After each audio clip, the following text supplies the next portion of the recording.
कई दशकों से ओबरा से रेणु नदी पार के कई दर्जन गांवों को झेलना पड़ता था। पुल नहीं होता था। किसी तरह से लोग थर्मल परियोजना के बनाए गए राखी पुल के माध्यम से बाइक से, साइकिल से पार हुआ करते थे। और यह नया पुल बना है खरटिया टू चकाड़ी। ओबरा से लगा हुआ खरटिया है और यह पुल पार करता है चकाड़ी की तरफ। और फिर यहाँ से लोग ओबरा, चौपन, आसपास के जो लोग हैं इसके माध्यम से नदी पार जा सकेंगे। या हम कह सकते हैं रेणु नदी पार के लोग अब आसानी से ओबरा, चौपन और आसपास के क्षेत्रों में पहुँच सकते हैं। हम दिखाना चाहते हैं आपको जो अभी ओबरा से 660 मेगावाट की जो 2 नई परियोजना लगी है जस्ट इसके बगल में, और उम्मीद है कि जल्दी ही ये चलेगी। और इसी के साथ हम आपको दिखाते हैं जिसके नाम पर ओबरा की ख्याति भारतवर्ष में नहीं पूरे एशिया में। यह देखें चिमनी है जहाँ 50 मेगावाट की 5 यूनिटें थी, 100 मेगावाट की 3 और 200 मेगावाट की 5 यूनिटें, जिसमें 50 मेगावाट की और 100 मेगावाट की यूनिटें समाप्त हो चुकी हैं। ये चिमनी देख सकते हैं आप, अर्थात इसमें आप समझ सकते हैं कि जो सबसे किनारे की चिमनी दिख रही है बस, अर्थात वह 200 मेगावाट है। सामने से बाईं तरफ आप देख सकते हैं। और अन्य जो 2 चिमनियां हैं उसके अधीन, या हम कह सकते हैं कि उनका जो धुआं निकलता था अब वहाँ से धुआं निकलना बंद हो गया, क्योंकि 50 और 100 मेगावाट की इकाई ठप हो चुकी है, बंद हो चुकी है। यह देखें आप, फिर हम साथ में दिखाते हैं। यह ओबरा सी रहा, फिर से हम आपको दिखा देते हैं, हालांकि यहाँ से दूर है फिर भी। यह ATPS और BTPS है जो 60 के दशक में यहाँ पर थर्मल परियोजना स्थापित हुई थी रशियन के सहयोग से। अब और इसी के लगायत जब आप थोड़ा सा और दाहिने आएंगे, पुल के ऊपर से हम दिखाएंगे तो ओबरा डैम दिखाई देगा।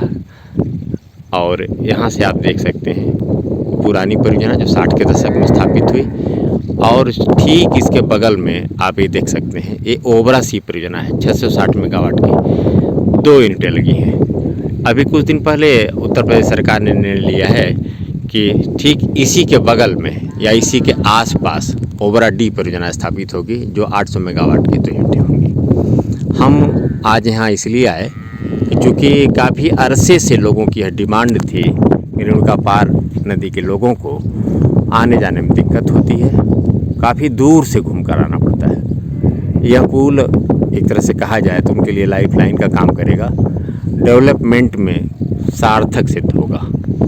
इसके पुल के ऊपर चलेंगे तो और कुछ भी दिखाएंगे। और ये देखिए अभी चूँकि यह सावन का महीना चल रहा है, आज 29 जुलाई है, पिछले एक सप्ताह से बारिश नहीं हो रही है। नदियों की स्थिति आप देख सकते हैं सूखी हुई है। हालांकि रेणु नदी आश्रित हो गई है पूरी तौर पर ओबरा डैम पर। ओबरा डैम में जो पानी आता है वह रिहंद जलाशय से आता है। यह हम कह सकते हैं कि बीच में जब बारिश होती है तभी इसमें पानी कुछ ज़्यादा दिखता है, अन्यथा जब ओबरा डैम से पानी रिहंद डैम से जब पानी छोड़ा जाता है तो वहाँ के ओबरा डैम में रुकता है और वही ओबरा डैम का पानी, यह हम कह सकते हैं कि ओबरा डैम परजीवी है रिहंद डैम पर। वहाँ भी जल विद्युत इकाई संचालित है और रिहंद में जो पिपरी के नाम से जानी जाती है। और यहाँ पर भी 33x3 मेगावाट जल विद्युत इकाई काम कर रही है। यह उन लोगों के लिए भी आवश्यक है जो सोनभद्र को जानना चाहते हैं कि सोनभद्र में क्या है। इस प्रकार से हम देख सकते हैं कि 33x3 की जल विद्युत परियोजना, और पहले जो संचालित थी ATPS में 50x5, 100x3 जो अब पूरी तौर पर समाप्त हो चुकी है। 200x5 यूनिट जो BTPS है वह अभी संचालित है। और ये जो सामने बड़ी चिमनी दिख रही है 660 मेगावाट की 2 यूनिट यहाँ पर संचालित होने जा रही है। इसी के साथ ही वर्तमान सरकार ने अभी निर्णय लिया है कि इस एरिया में जो सामने अर्थात ओबरा सी परियोजना से लगाए थे जो लगभग एरिया आपका सेक्टर 1, सेक्टर 2, सेक्टर 3 और सेक्टर 9 को प्रभावित करने जा रहा है। यहाँ पर ओबरा टी परियोजना लगेगी। जो वर्तमान में मैप आया उसमें कुछ इसी तरह से है। हम समझ सकते हैं कि ज़रूर एक तरफ विकास हो रहा है। सोनभद्र में भले ही विकास के नाम पर विनाश की लीला हो रही है, चाहे वह खनन हो, चाहे प्रदूषण हो, और CSR के मद में जो भी धन आता है हज़ारों करोड़ रुपए, उसका कहीं अता पता नहीं चलता। ये खाली है, नदी का पेट खाली है और यह इसकी दुर्दशा है। और हम आपसे बताऊं कि अप्रत्याशित रूप से जब बारिश होती है और यह डैम जब खुलता है तो आसपास के क्षेत्रों में हाय तौबा मच जाता है। जब फाटक खुलते हैं तो ये सब एरिया जो हम आपको दिखा रहा हूँ, यह सब जलमग्न हो जाता है। एक तरह से कहें कि जब कम बारिश होगी तो यहाँ के लोग सूखा से झेलते हैं, अर्थात पानी इनको नहीं मिलता, और जब तेज़ बारिश होती है तो बाढ़ की चपेट में आ जाते हैं। दोनों तरफ से इनके साथ मुसीबत ही मुसीबत होती है। बस इतना ही, और इसके साथ हमें उम्मीद है कि लोग यहाँ के लोगों की पीड़ा को समझेंगे, और जो भी सरकारें हमारी, चाहे प्रदेश की हो चाहे संघ की सरकारें हों, यहाँ के आदिवासी अंचल के लोगों के जो ज़रूरतमंद लोग हैं, जो अभावग्रस्त लोग हैं, उनकी मदद के लिए ज़रूर आएंगे। और आज ही के दिन उत्तर प्रदेश के यशस्वी मंत्री, जो ओबरा विधानसभा से विधायक भी हैं, श्री संजीव गौड़ जी, इस पुल का मुआयना भी उन्होंने किया है।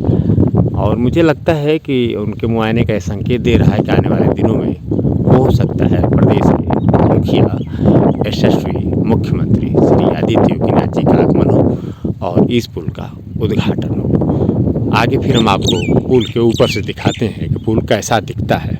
अभी इसके बारे में बहुत कुछ हम टिप्पणी नहीं करेंगे, क्योंकि अभी यह निर्माणाधीन है। जो ये पुल है, पुल का जो हिस्सा दिख रहा है आपको, नीचे अभी काफ़ी कुछ काम बाकी है। बोल्डर से चूँकि इसके आसपास चुनाई हो रही है, जो आवश्यक भी है, क्योंकि आसपास के एरिया भी सूखा है, ड्राई है, इसलिए इन सब कामों को किया जा रहा है। और बाढ़ की स्थिति होगी, तेज़ बारिश की स्थिति होगी, तो मुझे लगता है कि इसके जो सुरक्षा उपाय हैं निश्चित तौर पर उनका ख्याल रखा जा रहा होगा, मानकों का ख्याल रखा जा रहा होगा, और ऐसी कोई चीज़ ना हो जिसके वजह से जो आम जनता का टैक्स है, जिसकी बदौलत सरकारें विकास करती हैं, वह कहीं पानी में मिल जाए और लोगों की जो सुविधाएं हैं उनको किसी तरह से, जो संभावना है, उस पर कोई आँच आ जाए।